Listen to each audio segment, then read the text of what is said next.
Germain Chevrolet est fier de vous présenter l'émission Chasse et pêche dans la peau, en collaboration avec les partenaires suivants. Les magasins La Tulipe, saucepiquante.ca, la boucherie des chefs, le casse-croûte du Vieux-Moulin, Dion Sport Saint-Raymond, Frank Bergeron, design web et e-commerce, et les bateaux Prince Craft, l'Instinct Nautique. Bienvenue à Chasse et pêche dans la peau. Cette semaine, on va pêcher avec Jason Tremblay-Morneau. Ensuite, un peu plus tard, on va rencontrer notre biologiste pour parler de l'orignal. L'orignal, je vous le dis tout de suite, vous allez apprendre des choses, c'est garanti. Puis avec Jason sur l'eau, ça va brasser.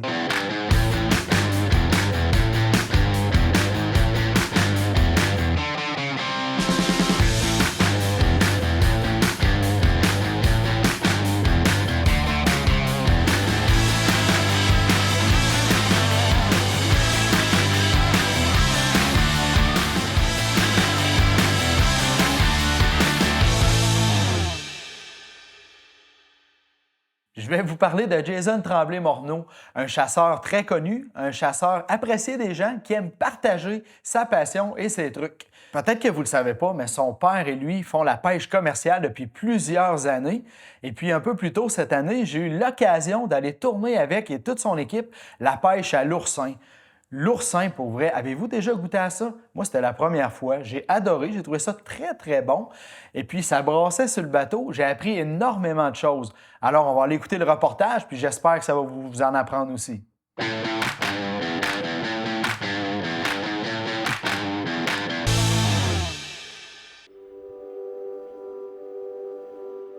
Nous sommes sur le bord du fleuve Saint-Laurent au début du printemps.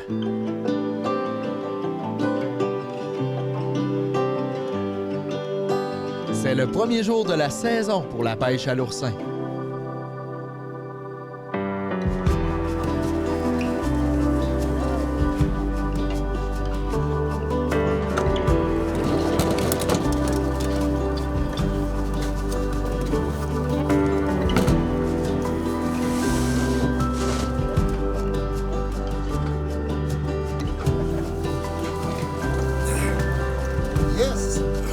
Les 11 membres de l'équipage se préparent pour une journée bien remplie.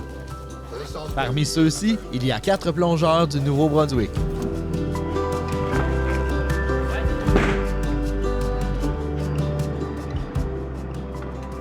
Jason pêche l'oursin depuis 2004.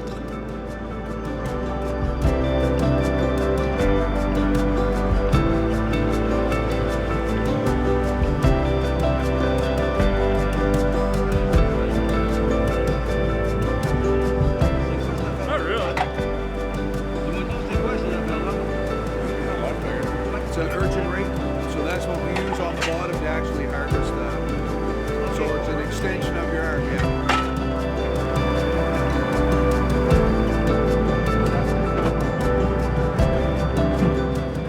L'homme à gauche, c'est Jacques, le père de Jason, un des premiers à avoir pêché l'oursin sur la côte nord.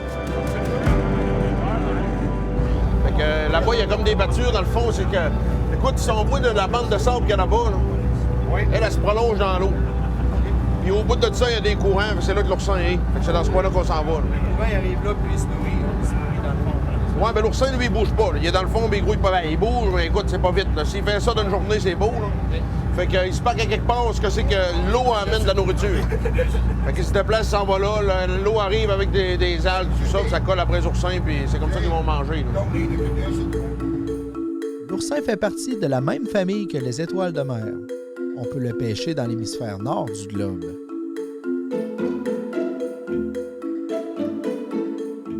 On consomme sa glande sexuelle, aussi appelée gonade. Le Japon vient au premier rang mondial des consommateurs d'oursins. Écoute, on n'a pas le choix parce que tantôt, tu vas voir, ça va gauler ici. Là. Écoute, il faut réussir à trier ça. On n'a pas le droit d'avoir de petits d'un bac, fait qu'il faut pas qu'il y ait de neige. Fait qu'écoute, on trie comme des capotés, puis vous allez voir, là, c'est complètement fou. Là. Avant, on faisait printemps-automne. Ouais.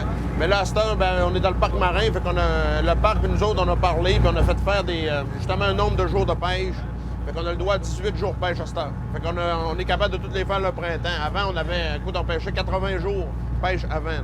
Un moment donné, on s'est rendu compte que ça baissait. On a fait une réunion justement avec Pêche Océan, le parc, tout. Puis on a fait baisser les quotas. Parce que là, on a le droit à 4200 kilos par jour. Notre ancien quota était de 6000 kilos par jour. On a enlevé un tiers. Puis là, on se rend compte que l'oursin est égal même en montant. Là. On a recommencé à reprendre le dessus. Là. Ça paye, là, dans le fond.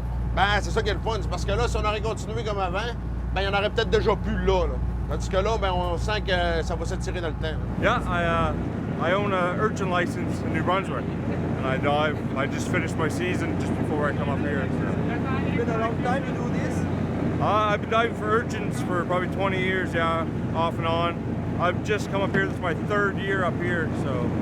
This is year 15 for me here. Year 15, all right. Yeah. I fished with Jason and Jacques for 12 years now. It's very challenging. It's a very stressful job here. This is the only place that the stress level for everybody is like that here because it's such a short season. You have a daily quota and a day quota. So And the size, isn't it? the size, yeah, but that's not the problem. Is that when you start your day, you have to finish your day. There's no, if the wind comes up, you still have to fish in it. Where, like, if you're in New Brunswick or Nova Scotia, the quota is different. So, if you have a fleet quota, you can fish every day. If the wind comes up, you do Whenever, wherever. Right. Here, it's like we're allowed the 9,000 pounds per day or whatever. But once you start your day, you lose that if you don't finish it. You don't get it tagged onto another day.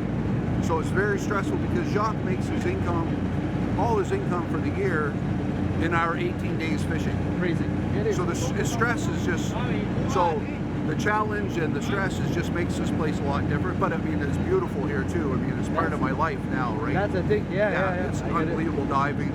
The amount of product that's here is, you know, the most you ever see in the provinces that I've dove in. So. C'est quoi le problème, là? Là, on est pas ici. Ben, notre spot est corrigé à glace, mais là, c'est pas trop pire, il n'y en a pas trop. Envoyez-nous le marqueur ici.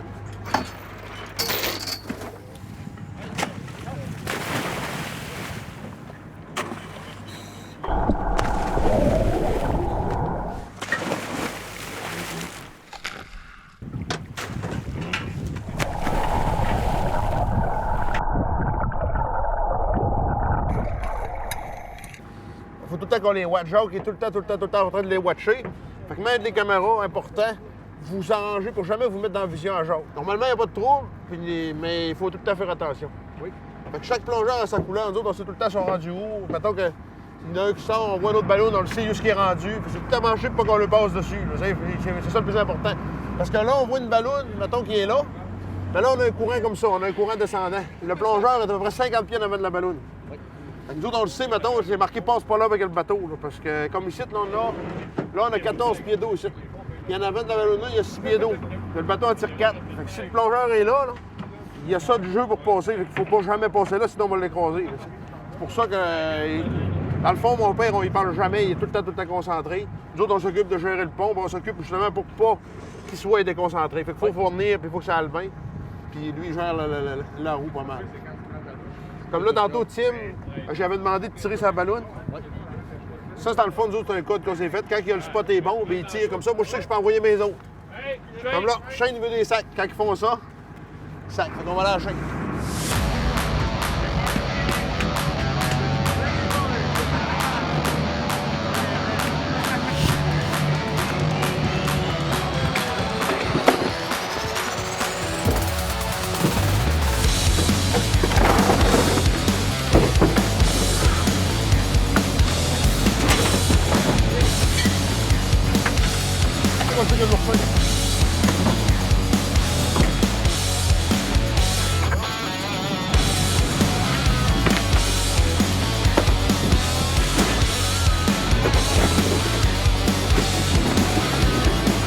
Ouais, ce qu'on dit là, c'est la voie qu'il y a de meilleur qu'on peut ramasser.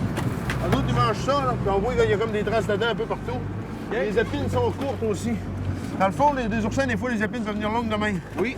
Vu qu'ils sont courtes, c'est parce qu'ils ont marché beaucoup, fait qu'ils ont mangé beaucoup. Fait qu'on est dedans, fait que ça va bien, la grosseur est belle aussi.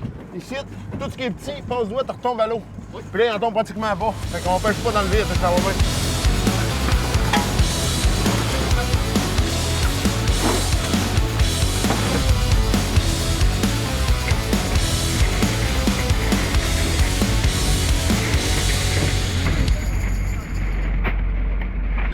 est sorti. Fait que Shane est là-bas. Il reste la jaune. It's okay there? It's okay, not great. Better at the start, better at the end? I only got one set, so I just stayed. I started right where I went, but it's not a lot. It didn't look like it was supposed to be high. Much behind? OK. C'est beau, il est là. On va aller débarquer Chris.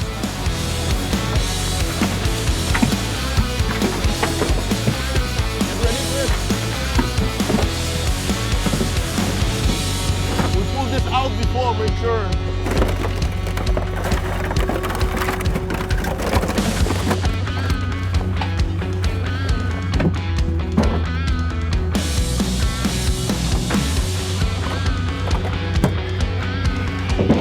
Ça. Mets-moi ça ici.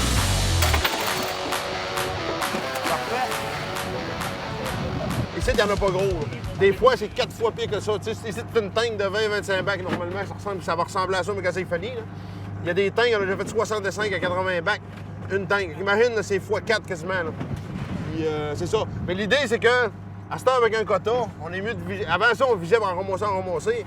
Là, on a un maximum. On essaie de ramasser la meilleure qualité possible. Fait qu'il y en a moins, mais il est meilleur. Tu sais, il y a des places de ça d'épais, mais ceux-là, dans le tour, ils mangent pas, tu sais. Puis là, ben écoute, il y a souvent rien qu'un rang d'épais ici, mais ceux-là, ben ils mangent tout. Fait que c'est pour ça que on pêche ici. En même temps, tu sais, Ben c'est en plein ça. C'est que ça dépile ailleurs, puis ça s'en vient à remplir là. Fait que c'est la meilleure façon de pêcher, là, qu'on... Là, la mer baisse. Et ce qu'on est ici, là, tantôt, ça sort plus. Faut attendre que la mer remonte avant de ça. Fait qu'on vient comme dans une piscine, là. Toute la ligne blanche là, est à peu près à la même place. Il se trouve avoir une pâture, là, une pointe de sable dans l'eau qu'on ne voit pas de la surface. C'est à peu près là, qu'on est limité. On ne peut pas passer ça. Tu veux des sacs? Oui, des sacs.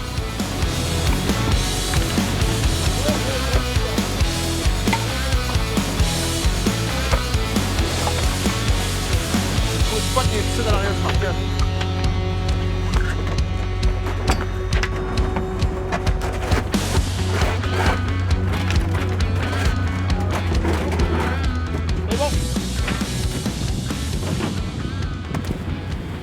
Et pourquoi c'est si gaulant que ça?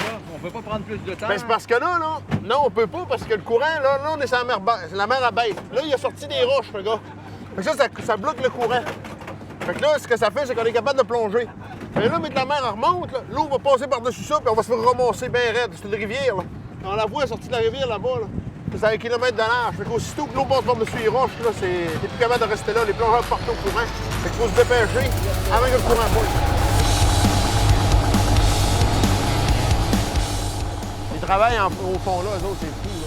Ils sont dans le fond, puis ils grattent, puis ils tirent après les sacs. Puis là, nous autres, ça va bien, la winch, je les lève, là. Mais on prendrait le sac, on essaierait de l'embarquer, on serait 2-3 gars pour l'embarquer. Puis eux autres, ils se promènent avec 2-3 dans le fond, puis ils traînent ça, puis c'est fou.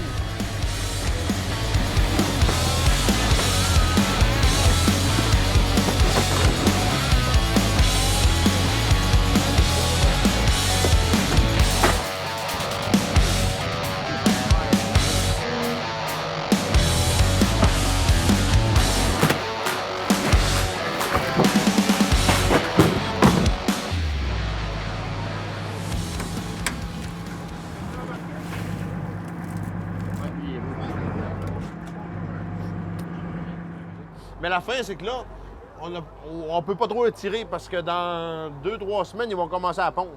Fait que les œufs qui se vendent, dans le fond, ben il n'aura plus. Fait qu'il faut se grouiller de pêcher avant qu'ils commencent à pondre. Ouais. Fait que plus que la couleur est belle, tu vois ça dans le plat, tu as envie de l'acheter. Fait que c'est pour ça qu'ils payent pour ça, puis ils payent en fonction du pourcentage d'œufs. Tu peux avoir un oursin, on en casserait, là. Tu arriverais sur des oursins, des fois, qui vont avoir une petite graine d'œuf, une place, une petite graine là, une petite graine là. Parce qu'on va en avoir d'autres que tu vas avoir des... il va être plein comme celui que je t'ai montré tantôt.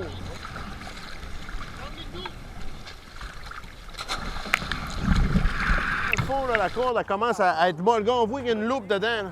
C'est parce que là, on vient d'arriver justement à... Là, la marée a fini de descendre. Fait que le courant qui était descendant de tantôt, là, il va virer de bord puis il va repartir en montant. Fait que ça nous indique que dans pas grand temps, là, notre temps s'en va. Là. Fait qu'on va être obligé. Le courant va pogner de plus en plus jusqu'à temps qu'on ne soit plus capable de pêcher. Fait que là, on a à moitié de la journée de fête, puis il faut que ça continue sa gauler de même pour se rendre à la fin. Parce que dans 3 heures, là, les ballons vont quasiment caler tellement qu'il va y avoir du courant ici. Hein? Oh, allez-y. Ah, ça se peut que mon frère. OK.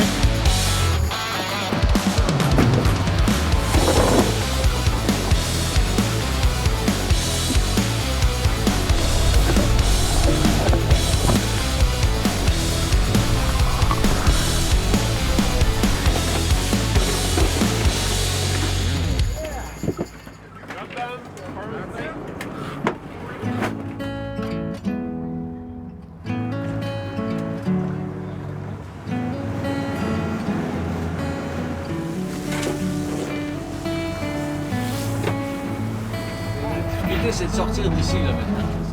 C'est en plein ça. Parce que là, écoute, on le voit pas, là, mais il y a comme des... écoute, il y a des lignes de cap de roche, là. On appelle ça des rives, nous autres, là. Puis on longe entre deux, dans le fond. On s'en va parallèle entre deux. Puis il y a une place qu'on n'a pas le choix de traverser pour pouvoir sortir, là.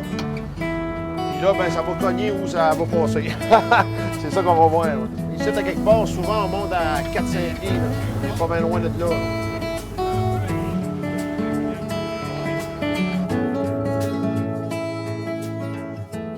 On a commencé, ça fait environ une vingtaine d'années.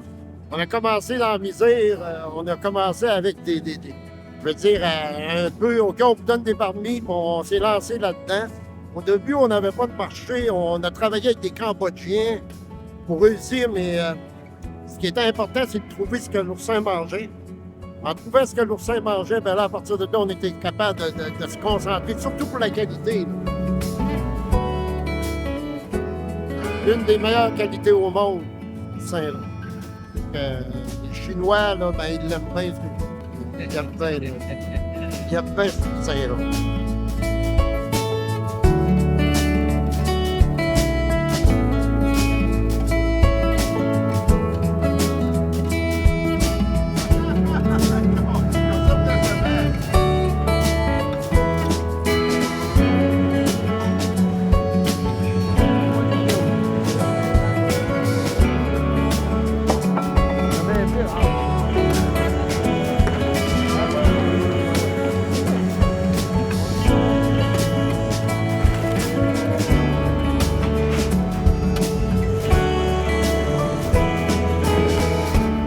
Les oursins partent pour l'État du Maine, où ils seront décortiqués. Ils seront ensuite exportés au Japon.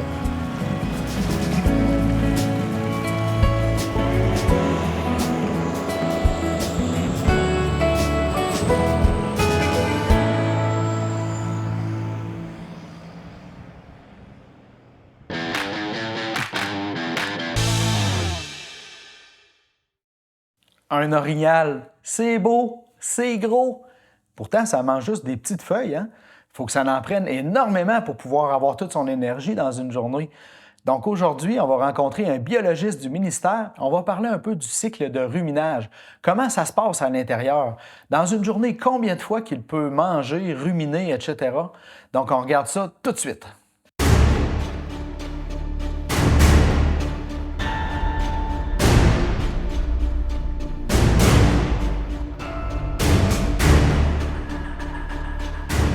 Dans son rumen, son estomac principal, il y a une flore bactérienne qui l'aide à décomposer la nourriture qu'il va manger, essentiellement.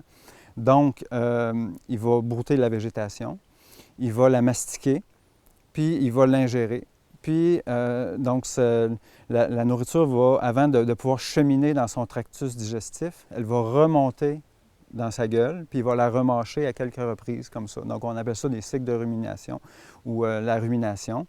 Généralement, quand l'animal rumine, il va faire ça dans un endroit où il est à l'abri, disons, là, où il se sent à l'abri, où il se sent à l'aise. Et puis, c'est ça. Donc, c'est la principale activité de l'animal, de l'orignal, c'est de se le nourrir. On sait, c'est un gros animal. Donc, il passe beaucoup de temps à s'alimenter. Puis après chaque période d'alimentation, il va y avoir une période de rumination. Puis c'est des cycles là, il va y avoir peut-être 5 ou 6 cycles là, de rumination et d'alimentation par jour, avec les pics d'activité survenant à l'aube et au crépuscule, donc en période de pénombre.